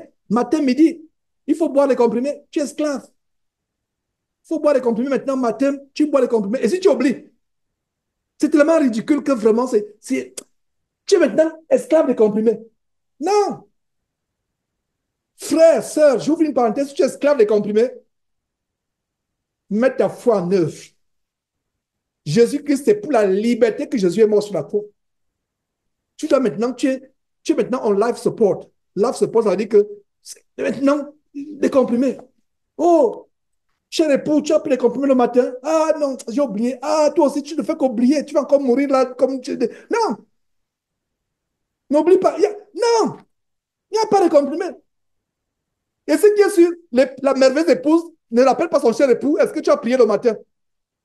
On ne rappelle pas quand, est-ce que tu as prié chez l'époux, est-ce que tu as eu la Bible le matin? On ne rappelle pas. Mais quand il s'agit de comprimer, l'épouse est forte pour appeler, l'époux est fort pour appeler. Les enfants sont forts pour appeler aux parents, les parents sont forts pour appeler aux enfants. Les parents ne rappellent pas. Hé, Rebecca, tu as eu la Bible ce matin? Non. Nous devons plutôt rappeler les choses du ciel et non rappeler que tu as pu ton thé, tu as pris ceci, cela. Dieu en que nous corriger. Dieu en que nous corriger en tant que parents, en tant qu'enfants, en tant que comment nous devons nous comporter. Hein? Qui parmi nous est zélé de rappeler les choses du ciel aux membres de la famille, qui est plus zélé par rapport à rappeler les choses comme un comprimé, comme une tisane? Mais ta tisane, mais le docteur a dit qu'il ne faut pas la tisane matin, midi, soir. Tu es forte pour rappeler, ou tu es fort, mon frère, pour rappeler à la femme ou aux parents ou à l'enfant que le médecin a dit de la tisane. Mais tu ne rappelles pas les médicaments du grand médecin, Jésus-Christ. Est-ce que vous voyez, mes frères et sœurs, rappelons à la famille les médicaments du ciel. Vous voyez? Je ne dis pas que les médicaments, c'est mauvais. Que ça se passe selon sa foi. Moi, je dis à Confort, si je tombe malade et tu m'emmènes à l'hôpital, je suis peut-être inconscient et je me réveille à l'hôpital, je ne serai pas trop content. Je ne m'emmène pas à l'hôpital. Elle ne m'a pas dit la même chose. Elle m'a pas dit la même chose. Ça veut dire que si un enfant a un problème, je prie Dieu, je mets ma foi en Dieu et par la grâce de Dieu jusqu'à présent, tous les problèmes qu'on a eu avec les enfants spirituellement, ce n'est pas l'hôpital qui a réglé ça. Jusqu'à présent, je rends grâce à Dieu pour cela. Je dis ça pas pour me vanter, mais je dis ça pour vous encourager. Mais si quelque chose arrive à Confort, par exemple, qui demande les soins médicaux, il y a la loi, n'oubliez pas la loi. Ne soyons pas comme les gens qui sont dans les sectes. Regardez ce qui s'est passé au Kenya avec des personnes qui sont mortes. Bon, là même encore, c'était même un suicide collectif. Mais il y a ne, ne prenez pas mal ce que j'enseigne. Ne, n'interprétez pas mal. Ne dites pas que Georges ne recommande pas l'hôpital. Non, ce n'est pas ce qu'elle dit. Il s'agit de tout un chacun. Dans ma famille ici, je suis la seule personne dont j'ai dit ne m'amenez pas à l'hôpital si on ne sait pas. Par exemple, quelque chose arrive, ne m'amenez pas à l'hôpital. Parce que je suis convaincu que si c'est le temps de Dieu pour moi, je vais mourir, je vais quitter cette terre. Mais si ce n'est pas le temps de Dieu, rien ne m'arrivera. Voilà où je suis arrivé. Que ma vie n'est plus. Ma vie sera. Ça veut dire que je ne serai pas entre les mains de l'hôpital. Ça, c'est ma croyance en moi. C'est personnel. C'est mon engagement avec Dieu. C'est ma détermination, c'est ma croyance. Et j'ai dit ça à mon épouse. Elle en est consciente. Mais on ne sait pas ce qui peut arriver. Imaginez que tu es inconscient. Tu n'es, comment on dit en anglais, irresponsive. Le corps ne réagit pas ou tu as eu un malaise. Bon, elle ne sait pas comment faire. Et aussi, elle aussi, parce qu'elle peut avoir des problèmes, il y a des problèmes de telle manière que, comme un jour, je, elle venait l'accoucher, qu'est-ce qui s'est passé? On se rappelait même ça quelques jours, il y a quelques jours, je lui rappelais ça. Je te rappelle ce qui s'est passé quand justement Rebecca voulait mourir, était sur le point de mourir. L'enfant vomissait le sang en une semaine. L'enfant vomissait le sang. J'ai détecté que c'est une attaque diabolique. J'ai pris autorité au nom de Jésus-Christ. J'ai chassé l'esprit de mort. Le lendemain, elle continue à vomir le sang. Si cet enfant mourait, je ne serais pas avec vous aujourd'hui, je serais en prison. Parce que la première chose qu'on va dire, que l'enfant a commencé à vomir le sang à quelle heure? Et ici, vous ne pouvez pas mentir. Vous ne mentez pas. Peut-être au gamin, vous allez mentir. Mais ici, vous n'allez pas mentir. Parce qu'on peut déterminer à quelle heure l'enfant est mort. Et à toi, question, on ne va pas mentir. Donc, l'enfant n'a pas guéri sur le champ. Elle avait toujours, j'ai pris autorité. Et on a dormi cette nuit-là. Le lendemain, le sang sortait toujours, mais ça devenait rosâtre. J'ai seulement rendu. Quand j'ai vu le lendemain, quand elle a vomi le sang, c'était rosâtre. J'ai levé les mains, j'ai dit merci Seigneur Dieu. Et maintenant, une semaine après, c'est la maman qui est mourante. La maman qui est mourante. Je sais d'où ça vient et la porte a été ouverte par une fausse sœur en Christ qui est sorcière. La porte était ouverte. Je n'entre pas dans les détails, c'est tout ce que je peux dire. La porte a été ouverte. Elle a ouvert la porte. Je ne sais pas si elle était elle-même. Je vous assure que mes frères, il y a des choses. Si je commence à parler, on peut faire 10 heures de temps. Donc, même les frères en Christ parmi nous, il y a des sorciers. Donc, la porte a été ouverte. Donc, mon frère t'a attaqué. Elle mourait. Je suis monté. Donc, ça, c'était Rebecca avait une semaine. Je monte dans la chambre. Je la vois en train de. Voilà. C'est pas une semaine qu'elle avait. C'est pas une semaine, c'était 3 jours. Je corrige. 3 jours, donc c'est même encore plus grave. Je monte dans la chambre, je vois Conforte, je la trouve bizarre, etc. Après, je dis, ça va bien. Elle est irresponsible, elle ne répond pas. Tu m'entends, tu m'écoutes, elle ne me répond pas. Dans ma tête, il y a un esprit de mort. Elle est en train de partir, elle est en train de mourir. Je me suis mis sur les 2 pieds. J'ai commencé à combattre l'esprit de mort. Et après, elle a fait comme si elle voulait se relever. Elle est tombée. Elle a soupiré. Une pensée dit, voilà, elle est morte. Il n'y a plus rien à faire. Appelle l'ambulance. Cette pensée ne venait pas de Dieu. Appelle l'ambulance, elle est morte. J'ai commencé à prendre l'autorité. Esprit de mort, tu n'emmèneras pas cette femme avec toi. Là, je ne parlais plus que mon épouse. Non, je voyais maintenant comme une sœur en Christ. Tu n'emmèneras pas cet enfant de Dieu. La voix était présente. Si dans 1 heure de temps là, parce qu'il savait que j'avais engagé le combat, si dans 1 heure de temps, tu n'appelles pas l'ambulance, non seulement tu vas perdre ta femme, tu vas perdre les enfants, tu vas te retrouver en prison. Ce qui est vrai. Parce qu'ici, on ne s'amuse pas. Dès qu'il y a malaise là, tu n'appelles pas l'ambulance et on fait les enquêtes et on se rend compte que si tu avais appelé l'ambulance 10 minutes avant, l'enfant ne serait pas mort ou la femme ou je ne sais pas quoi. Et que tu appelles l'ambulance 10 minutes après, tu seras condamné pour ces 10 minutes-là. Si tu es au Texas, homicide involontaire, tu peux avoir 10 ans ou 20 ans en prison pour homicide involontaire ici au Texas.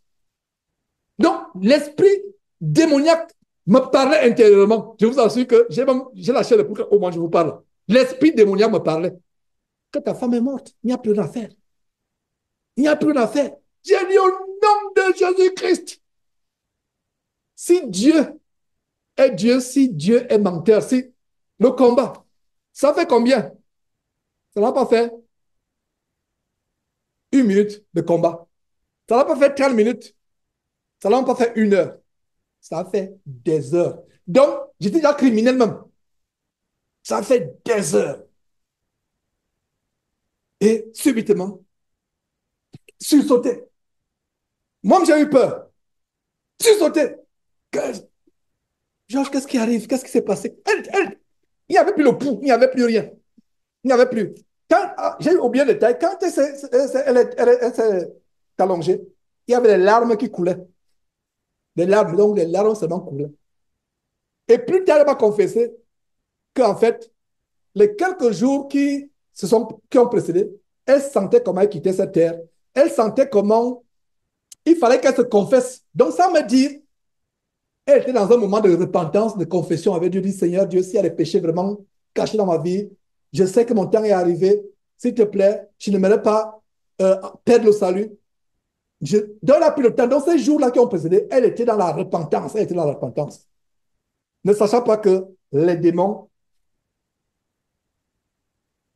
avaient attaqué notre famille, l'enfant qui vomissait le sang avant. Et ensuite, c'était elle, coup sur coup. Parce que dès que l'enfant est revenu, a commencé comme j'ai dit le lendemain, le sang était rose, c'était plus un sang, c'était rose. Et il y a même plus, le sang ne sortait même plus. C'est le jour où le sang ne sort plus que c'est là où Confort meurt. Donc, je vous assure que ça ça c'est la foi. Maintenant,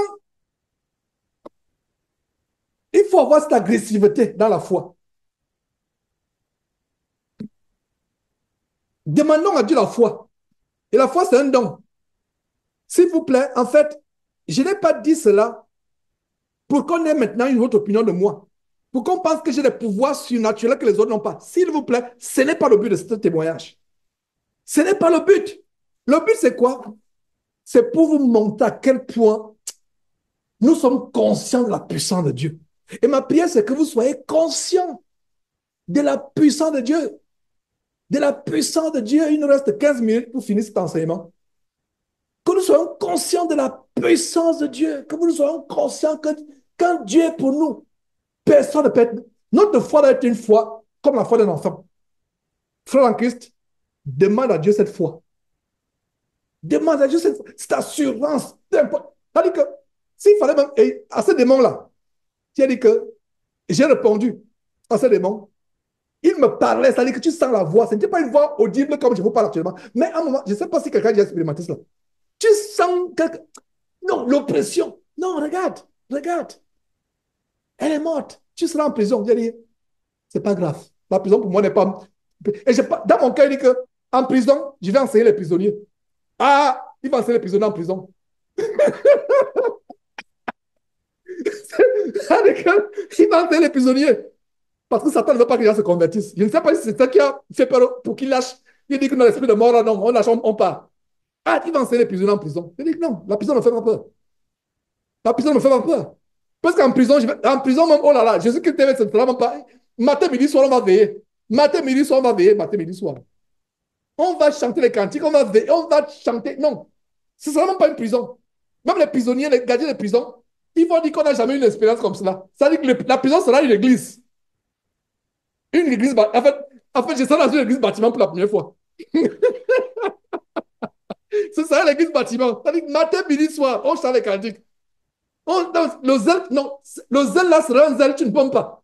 Tu ne peux même pas. C'est un zèle, il y aura une flamme telle que non, tu ne peux pas. C'est pas possible. 24 heures sur 24 heures, il y aura ce zèle. C'est ça. Donc la prison, pour moi, ce n'est pas un problème. Même actuellement, là, vous pensez qu'on a la liberté? Gardez mes paroles. 5 ans, que Dieu ait pitié de ce pays. Que Dieu ait pitié des États-Unis. Sinon, dans 5 ans, je suis en train de prêcher. Comme les gens sont là dehors, etc. Ils m'entendent prêcher à haute voix. Ces gens qui font les travaux là, ils m'entendent prêcher à haute voix. On va dire, ah, somebody is preaching. Police, venez, on a vu que vous êtes en train de prêcher prison.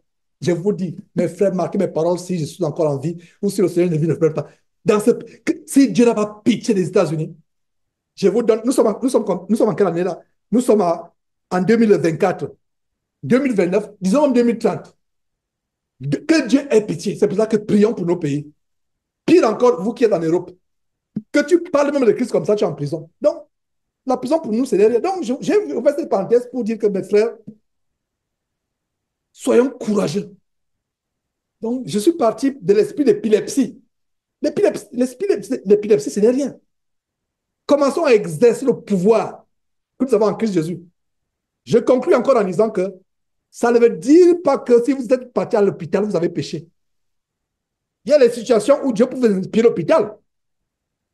Est-ce que vous voyez? Donc, ne comprenez pas très mal. Et ne vous sentez pas mal. Dites que, oh, moi qui suis donc parti à l'hôpital, est-ce que j'ai péché? Est-ce que je manque de foi? Non. Il peut arriver que tu manques de foi. Mais ce n'est pas forcément parce que tu es parti à l'hôpital que tu manques de foi. Il y a des situations cliniques telles que, par exemple, tu as eu un organe qui s'est déplacé dans le corps ou un os qui s'est déplacé, qui a besoin d'une intervention chirurgicale. Il y a ce qu'on appelle, comment on dit encore, chiropracteur. Chiropracteur en français, ça veut quoi? Kinésithérapie, voilà, oh, le français est parti. Chiropracteur. En français, c'est kinésithérapie. Il peut avoir, par exemple, que la colonne vertébrale a besoin d'être redressée. A besoin. Donc, je ne dis pas que l'hôpital, c'est forcément mauvais. Bien que moi, particulièrement, l'hôpital et moi, c'est une histoire de haine terrible. C'est une haine passionnelle que j'ai contre les hôpitaux. C'est personnel. Je suis convaincu que mon hôpital, mon grand médecin, c'est Jésus-Christ.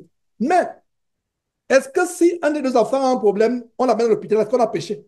On n'a pas péché. Le péché, c'est quand tu vas à l'hôpital avec le manque de foi. Est-ce que vous me comprenez? Est-ce que c'est clair? Vraiment, c'est un sujet délicat. Qui ne comprend pas? Qui n'a pas compris? Je ne vois pas de main levée. Donc, tout le monde a compris. Attends, voilà. Je ne vois pas de main levée. Donc, tout le monde a compris que aller à l'hôpital n'est pas péché. Ce qui est péché, aller à l'hôpital parce qu'on a peur, on tremble, on a un manque de foi. C'est ça le problème. C'est ça le péché. Le péché, c'est le manque de foi. Maintenant, on se confie maintenant au médecin plus. Parce que quand tu te confies au médecin plus qu'à Jésus-Christ, ça devient une idolâtrie et c'est un péché grave. Mais si Dieu t'inspire que vous avez prié et Dieu inspire, il y a une situation où, même ici à Houston, Dieu inspire à un frère, ta femme a un problème, amène-la à l'hôpital, rapidement amène-la. Il peut arriver que Dieu inspire. Et même moi, ce qui me concerne, Dieu ne me parle pas seulement à moi, Dieu parle aussi à Confort. À supposer qu'il y a un malaise ou je ne sais pas quoi, Dieu peut lui révéler l'hôpital. Et peut-être si Peter me dit non, genre, c'est parce que Dieu, Dieu m'a révélé. En ce qui me concerne, en tout cas, si elle m'amène à l'hôpital, si elle repart de là, c'est que c'est Dieu qui lui a inspiré. Parce que si elle m'amène à l'hôpital parce qu'elle a eu peur, oh là là, ça veut dire que c'est pas possible que je vais revenir. C'est même pas possible. Et c'est même bien mieux que je ne revienne pas. Ouais, c'est des situations délicates que j'expose, mais la mort ne doit pas nous faire peur. La mort ne nous fait pas peur. Pour moi, la mort, c'est la joie. Vous savez quand est-ce que la mort doit faire peur? Et c'est le sujet de Tristan aujourd'hui. La mort fait peur quand on est mort dans le péché. La mort ne me fait pas peur. La mort nous rapproche de Dieu. Les enfants pourront être tristes parce qu'ils ne voient plus papa. L'époux ou l'épouse pourront être tristes parce qu'ils ne vont plus voir leur époux, leur épouse. La mort fait mal à ceux qui sont restés. Mais celui qui part, s'il est mort en communion avec Dieu, c'est une grâce, c'est une joie. Alors, terminons. Oh là là, où va le temps? Je veux vraiment que ces réunions du dimanche, si on a mis du temps, que ça soit peut-être 2 heures, pas plus. Quand ça devient long là, ça devient. Voilà. Alors, voyons, continuons avec un verset. J'espère qu'il y a eu beaucoup de choses. Alors, voilà le verset que les faux pasteurs aiment décortiquer en déchiquetant, bien entendu. Matthieu chapitre 5. Alors maintenant, dans le Nouveau Testament, ils aiment déchiqueter ce verset. Déchiqueter ce verset. Et je viens de vous expliquer que si ta femme a commis l'adultère et tu la mets à la porte, elle peut se repentir. Elle peut se repentir, elle peut être touchée par Dieu, elle est touchée par Dieu et elle se repent.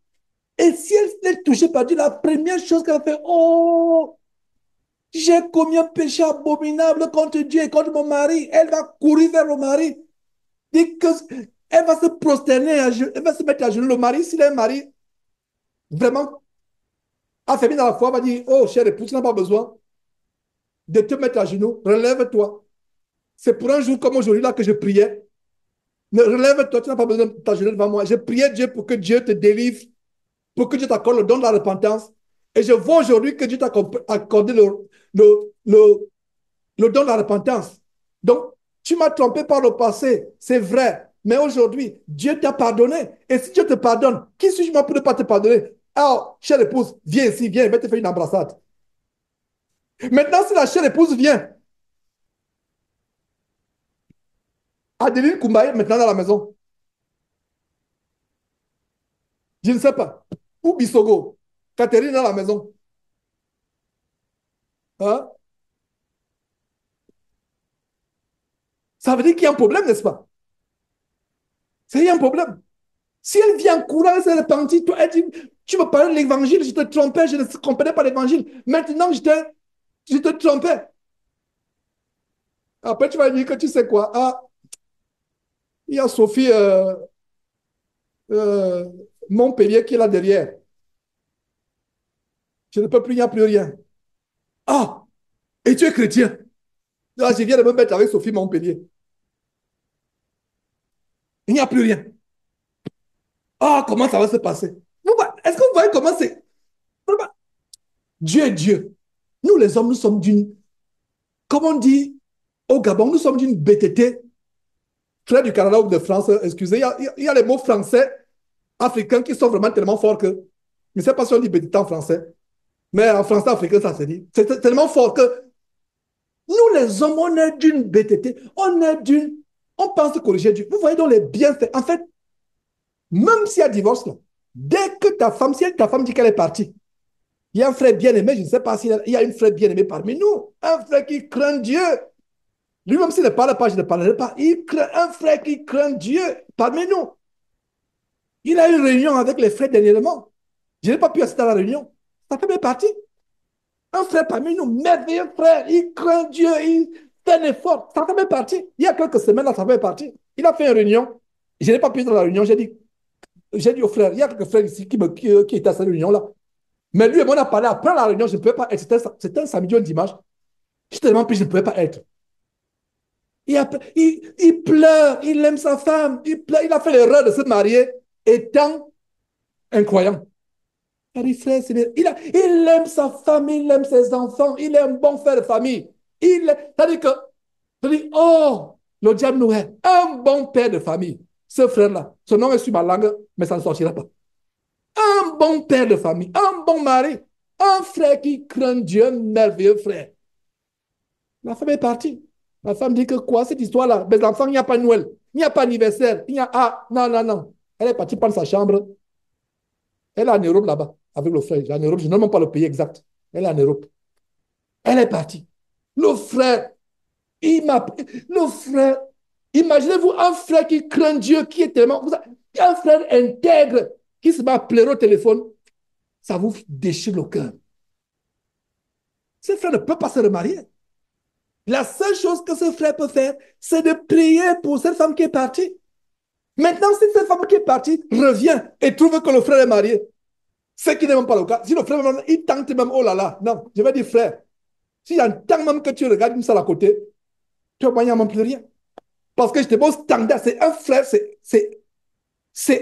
quelqu'un, c'est un ancien. C'est un ancien, donc il n'y a même pas de possibilité. J'ai dit frère, deviens un unique, c'est ce qu'il disait. J'ai dit que frère, deviens un unique. Deviens un unique. Tu es unique. Oublie. Qu'elle vienne ou qu'elle ne vienne pas, c'est Dieu. Ne dis même pas que, oh Seigneur, il faut qu'elle revienne, il faut qu'elle revienne. La prière, c'est là que, Seigneur, tout ton cœur, donne la repentance. Voilà ta prière. Le reste viendra seul. Et si Dieu donne la repentance, c'est celle-là. Quand elle viendra, le feu va dire, oh, chère épouse, tous ces 2 ans, ces 5 ans, ces 10 ans, ces 15 ans, ces 20 ans, ces 30 ans que je priais, je t'attendais. Oh, chère épouse, viens, entre dans ta maison que tu as laissée. Je te pardonne et prenons le temps pour récupérer toutes ces années qu'on voulait, le gilet, la sauterelle, le gazam. Prenons le temps pour récupérer. Ça fait 30 ans qu'on ne s'est pas vu, ça fait 5 ans qu'on ne s'est pas vu. Je t'attendais. Voilà le plan de Dieu. Est-ce que vous voyez comment, sans aller dans les Écritures, je vous ai montré pourquoi quelqu'un qui craint Dieu ne peut pas divorcer et se remarier. Ce n'est pas possible. Parce que si la personne qui est partie, parce qu'elle ne connaît pas Dieu, est touchée, la première chose, c'est que cette femme qui est partie parce qu'elle ne connaissait pas Dieu, ce mari qui est parti parce qu'il ne connaissait pas Dieu, la première, comme toi, si tu es ici seul en Christ, tu as un mari qui est parti parce qu'il ne connaît pas Dieu, toi tu connais Dieu. Il ne veut pas être avec toi parce que tu es bizarre, tu ne mets plus les pantalons soi-disant sexy, tu ne mets plus les faux cheveux qui viennent de l'aide. Oh, en passant aux faux cheveux, il y a un cinéaste congolais. Si vous n'avez pas suivi cette courte vidéo, je l'ai publiée. Il dévoile ce que nous exposons sur les faux cheveux. Donc, on ne savait même pas que les faux cheveux qui sont sur les têtes des Africaines, non, ce n'est pas les Africaines. J'avais une collègue ici, une avocate. Elle était une sérieuse avocate, je ne sais pas ce qui s'est passé. Et puis, elle a décidé de. Elle était partner dans un cabinet. Elle était partner. Partner, ça veut dire que tu es copropriétaire d'un cabinet. Et les cabinets d'avocats ici, c'est les grandes entreprises. Donc, elle était partner. Et je ne sais pas, cette femme-là, il y avait un démon en elle qui. Le démon, il y avait un terrible démon en elle. C'était une femme d'origine européenne. Je sais pourquoi je précise cela. C'est par rapport aux cheveux que je précise la race. Donc, il y avait un démon en elle. Et quand on a commencé à travailler ensemble, Le démon savait qui j'étais et je savais qui était le démon. En fait, j'avais discerné le démon savait. Un jour, elle est gentille avec moi. Un jour, elle n'est pas gentille avec moi. Un jour, elle est insultante, injurieuse. Et c'était dans ce combat. Alors, un jour, alors, et c'était les hauts et les bas. Un jour, Georges, guess what? Elle me dit, Georges, tu sais quoi? Il y a ma perruque qui arrive. My human hair coming. Few days, j'ai ma perruque. Pourquoi elle me dit ça? Dans mon cas, il me dit que c'est une conversation. Voilà, c'était le débat, sachant ce que j'enseigne sur les faux cheveux, voulait me tenter. Dans mon cas, j'ai dit, mais je ne suis pas ton. Je ne suis pas. Je ne suis pas ton. Dans mon cas, je disais, mais c'est mal placé. Mais tu vois, il y a des choses que. Parce que dans ma tête, quand je suis à côté de quelqu'un, pour moi, c'est une opportunité de prêcher l'évangile. Donc, je ne voulais pas la brusquer. Sinon, je lui ai dit, mais ça, c'est tes affaires, ça ne me regarde pas. Pourquoi ça me regarde tes cheveux? Tu n'es pas mon épouse, ça ne me regarde pas. Mais elle me dit, guess what? Mes cheveux arrivent. Dans une semaine, je les ai commandés 5 000 dollars. 5 000 dollars. Et je sais pas, je l'avais quand même mérité pour dire 5 000 dollars, mais pourquoi? Pour les faux cheveux? Pour la poubelle? Parce que moi, j'ai un langage tellement cru que qui choque les gens. Il dit pour la poubelle. Non, it's not. No. What do you mean? Il a dit non, pour moi, c'est la poubelle. Donc, elle a amené cela. Et là, on a les histoires, c'est que quand elle a amené ses faux cheveux, une semaine après, elle dit, Georges, tu ne remarques rien. Je ne remarque quoi? Non, je ne remarque rien. Mais je te parlais des cheveux, des faux cheveux, il y a une semaine, tu ne remarques pas. Elle tourne à dit, mais les gars, c'est les cheveux dont je te parlais. Moi, je ne vois pas de différence. Elle a été choquée. Et ce jour-là, elle devient mon ennemi. Je n'ai pas vu les cheveux. Je vous assure qu'elle ne sait pas. Je n'ai pas vu les faux cheveux. 5 000 dollars. Wow. Ce que j'ai retenu de cette histoire, c'est que 5 000 dollars, cheveux, 5 000 dollars. Les frères qui sont en Afrique, je ne sais même pas, il y a les frères qui n'ont jamais eu 5 000 dollars toute l'année. Pourquoi les faux cheveux? Et dès que moi, je dis, moi, je ne vois pas de différence. C'est les cheveux dont je te parlais. Donc, je ne sais pas si elle voulait se confier à quelqu'un. J'ai comme l'impression, vous savez, il y a les gens ici aux États-Unis, ils sont tellement. Elle n'était pas mariée, un. Et pour moi, j'apprends à être comme Jésus. Je ne parle pas à une femme mariée n'importe comment. Même à une femme. C'est pour ça que les disciples étaient surpris de voir Jésus parler avec une femme. Nous ne parlons pas avec les femmes n'importe comment. Même une collègue. Quand c'est une collègue vraiment à la limite, c'est profond. Donc, j'étais un peu choqué qu'elle parle qu'elle me parle de ses cheveux. Qu'elle me parle de ses cheveux. Elle savait que elle savait que je suis pasteur. Parce que moi, la première chose, tous mes collègues savent que je suis pasteur. Première chose. Donc, je ne sais pas où elle. Je n'ai pas, jusqu'à je n'ai jamais compris, mais je me suis rendu compte qu'elle avait les faux cheveux. Donc, ce n'est pas seulement les Africaines, c'est toutes les races.